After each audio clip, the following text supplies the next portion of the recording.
Hey everybody, Jerry here, and happy Super Bowl Sunday. What am I doing for the Super Bowl? I'm making videos. They've been a long time coming. So please, do me a favor and at least watch them. At least one time through, okay? Trying to communicate to all of you the same and go over these steps. Now there's several videos I've uploaded, so please, at the end of this video, go to the YouTube channel and subscribe. That way, whenever I do upload a new video, you're notified and you can check them out. What I want to go over real quickly right now are the completion forms.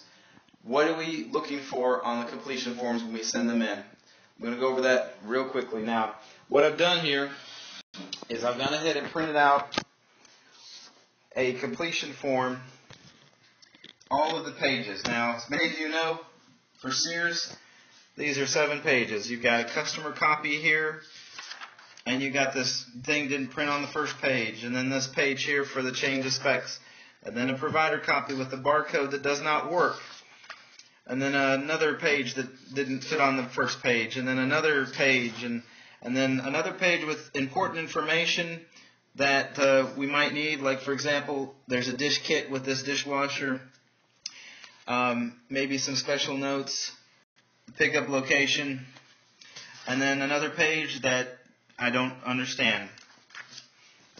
So that's like what, 8 pages of paper and ink, and as you can see my ink's starting to go out. Well, these are the work orders that we get directly from Sears.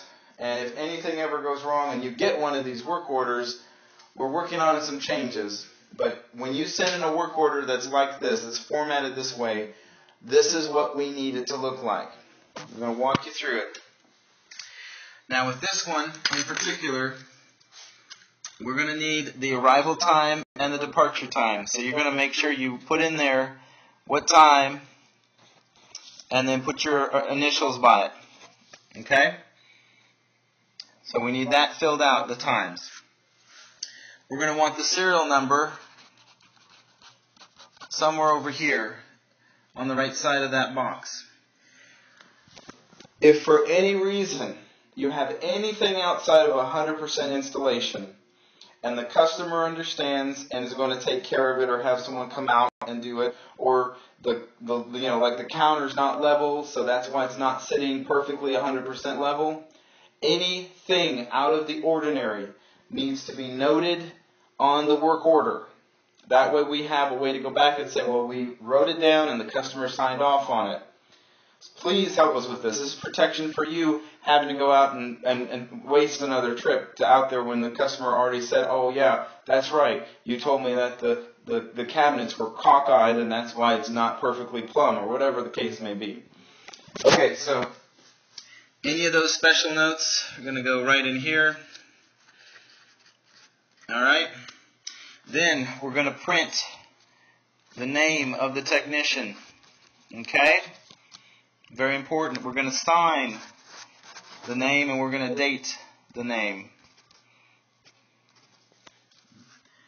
Alright, now, what we've been doing in the past is we've been drawing lines down here. That's not going to work anymore because we're missing a very important element to this work page, to this page. And that is this damage policy notification. So this lines on the bottom is not going to work anymore. So please stop doing that. Alright? Just make a mental note. We can't do that anymore. We got to have this damage policy, and we got to have the name of the customer. Name, print that. We're going to have the signature of the customer, and we're going to have them to date that. Now, if you want, when you go to scan it, you can scan it like that. That's fine. That'll go on one page, or just stick it behind it when you do the pages. Most of you are already using a universal change of spec sheet, which looks like this, and it's got all the codes for all the different categories and the information down here for the payment. That is needed whenever a change of spec is done, and that replaces this page here. Now you may be asking, well, what about the provider copy? Do we have to do that for the provider copy too? Well, here's what I would prefer you guys do. Because most of the work orders, the customer copy looks like this. And you've got it all on one page. Customer copy, everything fits, and you have that damage policy on the bottom of the customer copy, that first page. So we'd like you to go ahead and print out the first page of the work order twice. So you have your copy and the customer copy. You don't have to use the barcoded copy. There's nothing special about it. The only thing special on there is the availability date and maybe a few other notes on the IVR instructions. But you should already know what that is. And if you need to find it out, you can look on the work order on the computer or on your spreadsheet, which it should already be on your spreadsheet. So in reality, we really don't need the provider copy. This barcode doesn't work anyway. Okay? And this next page, now we've done away with that. And all of these. Now this last page is always good to reference. We're going to be putting this information on the spreadsheet, whether there's a dish kit or a cord or a Blu-ray player or a DVD, HDMI. And that'll be on the spreadsheet as well. And the pickup location, of course, is on the spreadsheet as well. So, what am I saying?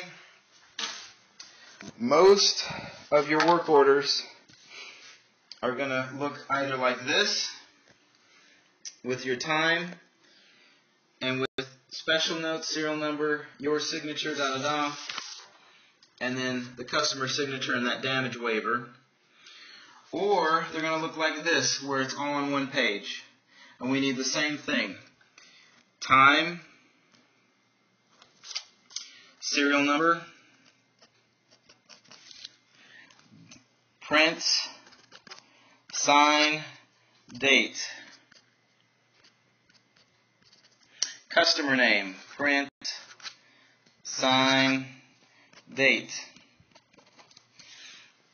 And that's what we need it to look like. Time windows, serial number, print, sign, date, print, sign, date. But there's also one more page, and I've just updated this. This is the customer survey. We would really like you to do this at the end of every job, and it needs to be sent in with each job ticket. Customer survey is listed here, and it goes through the questions. If the customer answers them what we're looking for, all you're going to need to do is just go right down the row here and circle that first row. Yes, no, no, no, no, yes, yes, yes. And then, of course, 1 through 5 on the ratings. Ba-ba-boom. We don't need a signature on here because this does not have the damage waiver, because Sears did a good job and they put the damage waiver on the work order. We still want the survey, though. So, recap. With these old work orders, what do you need to send in to us? What do we need from you to close out the order correctly, and what are we looking for? We're looking for a work order with the times, any special notes, serial number, print, sign, date, and the customer print, sign, date with the damage policy waiver in there. And then we also need the survey. Now, like I said, sometimes this page will print out on one page, and it looks like that. Sometimes it overlaps. We can't do the lines anymore. We've got to have that damage policy because Sears won't pay us for those jobs without that damage policy. Now, I hope you all are still with me because this is what we're trying to do. We're taking the information that Sears is sending us and we're converting it into a 2-page work order. And the only reason you need the second page is if you have a change of spec. But this is what we're trying to achieve with our new work orders, and this is what they're going to look like. But let me show you. First of all, we've got some more information on this first page. Service event, the selling associate number, the description, the pickup location, the IVR instructions with actual step-by-steps that actually is what you use. You call the number, you enter your tech ID, you enter the last 4 of the service order. Also, any location notes and special instructions which are usually only located on that last page, and you have to kind of look for them. They're all going to be right here on the front page. Also, a barcode that works, that scans. This barcode is the sales check number. Okay? So when you go to a kiosk and you go to pick up an item at a store, you'll be able to take this and scan it right under there. Also, if you're computer savvy, you can pull it up on your phone and use your phone to scan the barcode off of the work order. Then you have your main additional work and the serial number. So just like before, we're going to put the serial number right here in that box.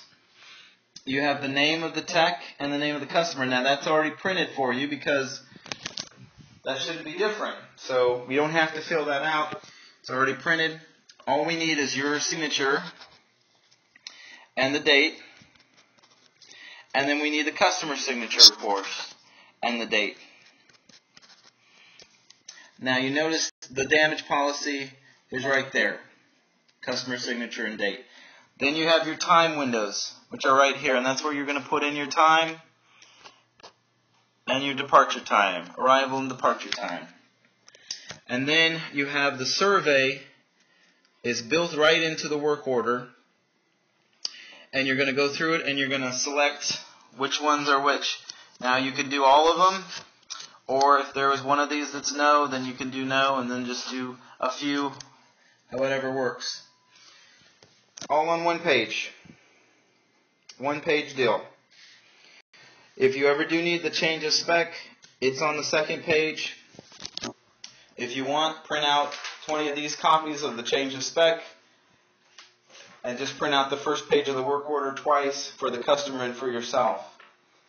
Now I've got a video that shows how we're going to be using this work order with our phones to capture electronic signatures. If you have a smartphone and the capability to capture electronic signatures, please watch that video and make sure you get all of the information on the work order. Now remember, for these new work orders that we're going to be starting to convert, this is what we're looking for. Serial number, print, sign date, survey, time windows. Any special notes or anything special, put in here. The old system, we haven't really changed it. We're just trying to make it uniform. Remember, time windows, serial number, print, sign date, and make sure you have the damage waiver. And then we need the customer survey. One more quick thing. Whenever you have an item that you have to return to the store, it's the wrong size, it's damaged, something's wrong, and you're returning it to the store. Two things you need to get. First, you need to check in with the kiosk. If it's at a warehouse, you don't have that kiosk. That's fine. But if you're going to the store, you want to put in your name or the customer's name on the kiosk. I prefer to put in the phone number, and then you're returning an item. It's going to say, well, you want to speak to an associate? Yes. Call an associate. That way it logs it into the system that something was returned under that customer's name. Second thing you need to do on the work order, you need to get the date, the time, and the name of the receiving associate. I need the date, the time, and the name of the person you return the item to. Okay? And that's what we need to ensure that the stores don't misplace these items after you return them and then come back and say, oh, your tech never returned that micro hood or that $4,000 oven or whatever it may be. Thank you for your time. If you need to rewatch this, please do so. If you have any questions, email me, call me, text me. Have a great Super Bowl day and a great week. We'll catch up with you later. And check out the other videos if you have smartphones for sure. And check out the video on the spreadsheets on what we're looking for on the spreadsheets, where to put the serial numbers and the status updates. Thank you guys. I am tired. Been trying to get these videos for a while. Looking forward to this next month and the months to come. Appreciate all of you and hope that we can continue to work forward and move forward to just keep on doing a great job. All right, take care.